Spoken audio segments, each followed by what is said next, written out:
हम तो असबाबी तौर से एग्जाम दे दे, बनाने वाला तो, तकदीर लिखने वाला तो अल्लाह ही है ना, हर चीज करने वाला अल्लाह है। मेहनत हमें करनी है। अगर आप बोलोगे मुझे मेहनत भी नहीं करनी है, असबाबी तरीका नहीं इख्तियार करना है, तो गैप से कुछ नहीं होगा जब तक असबाब नहीं होगी। हमें मेहनत करनी है, अल्लाह हमारे लिए रास्ते खोलेगा।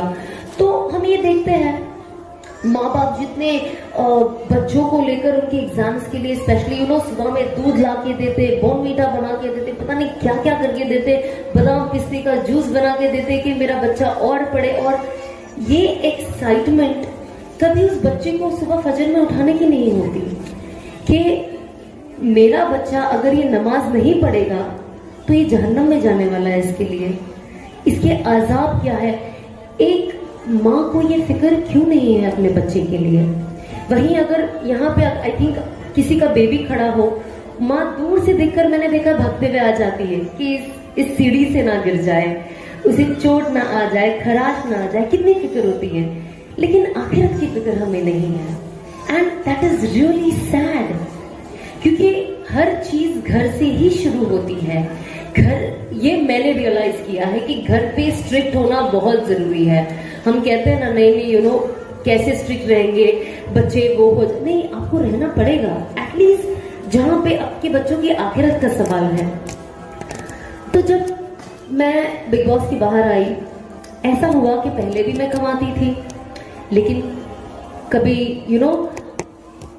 तो उसके बाद जब मैं बिग बॉस से बाहर 2012 में आई, माशाल्लाह से मैंने कभी सोचा नहीं था मुझे मैं अपने पहले उम्र पे गई एंड 2013 के साल में।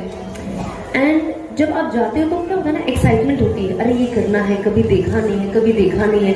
मतलब जो एक्सपीरियंसेस मेरे पहले, मैं आपको वाकई कहती हूँ, उमरा ने मेरी बहुत लाइफ बदली, बहुत। मेरा सोचने का तरीका, मेरे अंदर के जो जज्बात हैं, वो जैसे मैं एवरी ईयर जाने लगी, अल्लाह ने मुझे लगता है मेरे लिए वो रास्ता खोला था, मुझे मेरी जिंदगी का पर्पस बताने के लिए कि क्या है मेरा पर्पस।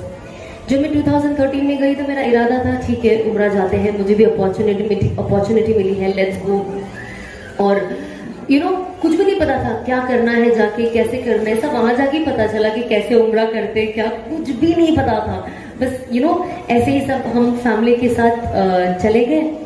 एंड मैं जैसे वहां पहुंची तो ये भी नहीं पता था कि आप जैसे पहले काबतुल्लाह देखो, आप दिल में जो भी दुआएं हैं आप मांग लो। और मैंने कभी नहीं सोचा था मेरा ये इमोशन होगा जब मैं पहली बार काबतुल्लाह देखूंगी, टू बी वेरी ऑनेस्ट। और हम हमेशा कहते हैं ना रुख मेरा काबे शरीफ की तरफ, रुख मेरा काबे शरीफ, जिंदगी भर हम ऐसे ही नमाज पढ़ते हैं ना, यही नियत से, रुख मेरा काबे शरीफ की तरफ, रुख मेरा काबे शरीफ की तरफ। और जब मैं पहली बार वहां पहुंची, कोई भी इंटेंशन नहीं, ठीक है, लाइफ बदलनी है नहीं, कुछ भी नहीं, बस ऐसे ही। एंड आई स्टिल रिमेम्बर कि जब मुझे बताया कि इस तरीके से देखना है, जब वो कहते हैं ना लव एट फर्स्ट साइट, आपने सुना होगा ना, हम काफी कहते हैं ना दूसरी चीजों को कि देखते बराबर प्यार हो गया, देखते बराबर दिल में उतर गई चीजें, देखते बराबर मतलब ऐसा लगा कि मैं पलक भी ना झपकाऊं। ये जो बहुत लोग बहुत सारी चीजों को देख के कहते हैं ना, ये चीज देख के लव एट फर्स्ट साइट हो गया। आई एम टेलिंग यू, जब आप काबा देखोगे तो आपको पता चलेगा, जितने लोगों को ने नहीं देखा, अल्लाह हम सबको लेके जाए, बार बार लेकर जाए। जब मैंने पहली बार देखा, मुझे ऐसा लगा इससे खूबसूरत कोई चीज है दुनिया में, एंड आई स्टिल बिलीव उससे खूबसूरत कोई चीज ही नहीं है, क्योंकि आप जब उसे देखो ना, आपकी मोहब्बत पहले से 100 गुना 1000 गुना ज्यादा बढ़ जाती है। और पता नहीं, एक आई डोंट नो मेरे वर्ड्स राइट है कि नहीं, बट एक ऐसी नूरानियत है उसे देख कर के ऐसा लगता है वाओ, जब देखो ऐसा लगता है वाओ, और देखते रहो, और आंख, मन, दिल, आंख कुछ नहीं भरता है देखकर। एंड आई रिमेम्बर मैं इतना रोई एंड मुझे पता ही नहीं मैं क्यों रो रही थी, टू बी वेरी ऑनेस्ट, बिल्कुल नहीं पता। एक होता ना, इंसान जाता है, बहुत गुनाह किए तो माफी मांगना है तो रोता है, या बहुत बचपन से जब नॉलेज आ जाती है, बहुत वो होता है कि देखना है तो रोता है कि मेरी चाहत, एक मेरा ड्रीम पूरा हो गया। मुझे कुछ पता ही नहीं था, मैं एकदम नम, जीरो, नथिंग। और जब मैं वहां गई, मैं इतना रोई ना, बस मैं इतना रो क्यों रही हूँ, यू नो, आपको, आप रो रहे हो बट आपको पता ही नहीं कि आप क्यों रो रहे हो।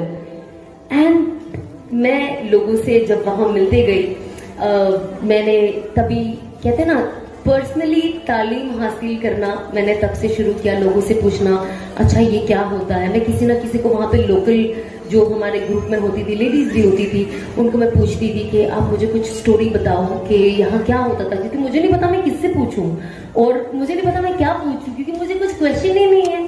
आपके पास एक सवाल होता है तो आप जवाब चाहते हो ना, जब आपके पास सवाल ही नहीं है तो आपको जवाब कहाँ से मिलेगा। तो मैं हमेशा कहती थी मुझे कुछ नहीं पता, आप मुझे बस बताओ कि क्या है हमारी हिस्ट्री और क्या है इस्लामिक हिस्ट्री, क्या है इस जगह का। जो बेसिक्स पता होते थे, मुझे बेसिक्स ही पता थे, बट ऑब्वियसली आपको जानना था।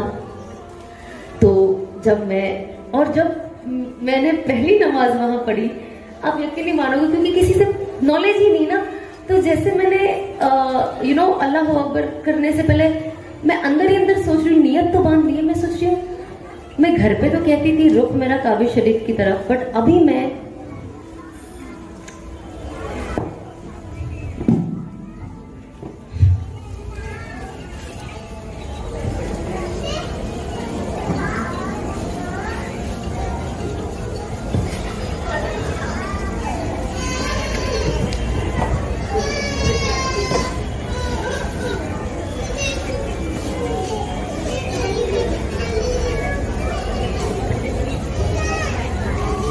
जिंदगी भर कहते रहिए रुख मेरा काबे शरीफ की तरफ रुख। आज काबा मेरे सामने है और आई नो कि लाखों करोड़ों हर मुसलमान की चाहत है कि वो अल्लाह के घर जाए, उम्रा करे, हज करे। और मैं एक गलत रास्ते पे, पूरी तरीके से हराम पे, हर चीज गलत, और अल्लाह ने मुझे यहाँ बुलाया। क्या देखा अल्लाह ने मुझ में, क्या पसंद आया अल्लाह को मुझ में, क्योंकि मुझे खुद को नहीं पता कि मेरे अंदर कुछ क्या अच्छाई है। और होता है ना, लोग आपके लिए इतना नेगेटिव बोलते हैं, इतनी गंदगी करते हैं, इतनी कि एक टाइम के बाद आपको खुद के ऊपर कॉन्फिडेंट नहीं होता है। आप सोचते हैं यार मैं इतनी बुरी हूं, मेरा कोई वैल्यू नहीं है। तब हम कुरान साल में एक बार उठाते थे, ये भी मसला है। अरबी में पढ़ते थे, कभी तर्जुमे से पढ़ने की कोशिश नहीं की। तो अल्लाह हमसे बात तो कर रहा है, लेकिन क्या कर रहा है हमें नहीं पता। तो जब पता ही नहीं है कि अल्लाह हमसे क्या कहना चाह रहा है, तो आप कैसे उसका रिस्पॉन्स करोगे?